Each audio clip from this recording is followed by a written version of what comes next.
In Kampung Bukit Hijau lives ATHIRAH, a 15-year-old who dreams of becoming an engineer.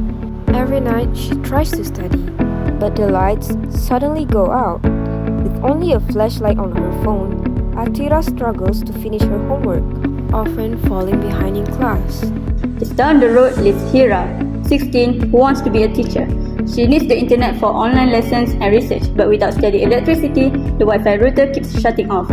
The lack of reliable electricity doesn't just hold back ATHIRAH and Hira, it affects farmers, clinics, and families across the village.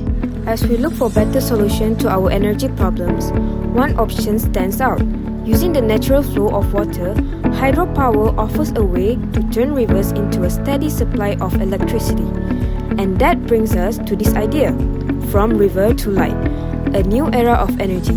It represents how renewable sources can guide us towards a cleaner and more reliable future.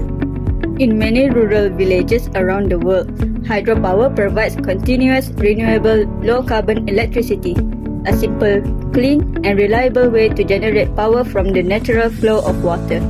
Through micro-hydropower systems, this can be done without the need for large dams, making it practical and sustainable for small communities. Let's walk through how the system works step by step. Here's how a small hydropower system works. First, water is diverted from the river through an intake. Next, the water flows down a penstock pipe with a strong pressure.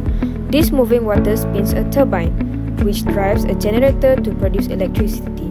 The electricity is then distributed to homes, schools, and clinics in the village. Afterward, the water is safely returned back to the river without being used up. Some systems may also include batteries or even solar hybrid for backup power when needed.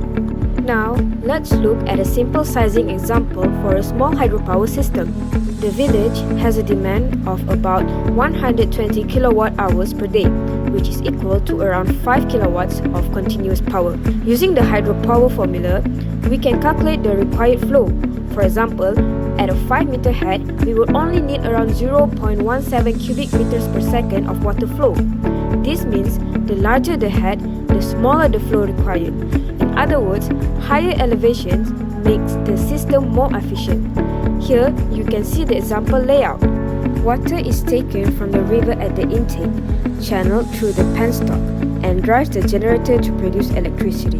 Hydropower is one of the most dependable renewable energy sources. Unlike solar or wind, it provides a steady, continuous supply of electricity as long as rivers flow, powering homes, schools, and clinics without interruption. It is also cost-effective once dams and turbines are built. Operating costs stay low since water is free. Hydropower further supports communities by creating jobs during construction, operation, and maintenance. With proper care, hydropower plants can operate for decades, making them a durable investment in reliable, sustainable energy. Hydropower as a renewable energy source supports daily life across households, schools, healthcare, and agriculture.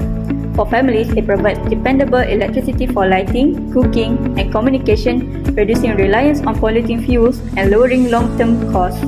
This reliable energy brings both comfort and security. In education, steady power keeps classroom bright and ventilated, ensures computers and lab equipment work smoothly, and allows teachers to use modern methods. It also helps raise awareness of sustainable living among students.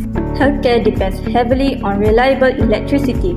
Hydropower keeps vital machines running, protects medicines in storage, and supports treatments without sudden outages. Unlike fuel generators, it is both cleaner and more affordable, safeguarding patients and the environment. Farmers also benefit. Hydropower powers irrigation pumps, mills, and food processing equipment, cutting fuel expenses while improving productivity. By relying on flowing water, farming communities strengthen resilience and protect natural resources. However, hydropower comes with some challenges. First, permits and land issues. Plants need large areas, which can cause disputes and delays. Next, seasonal water flow. Rivers run lower in dry seasons, and floods can disrupt operation. So, storage and planning are critical.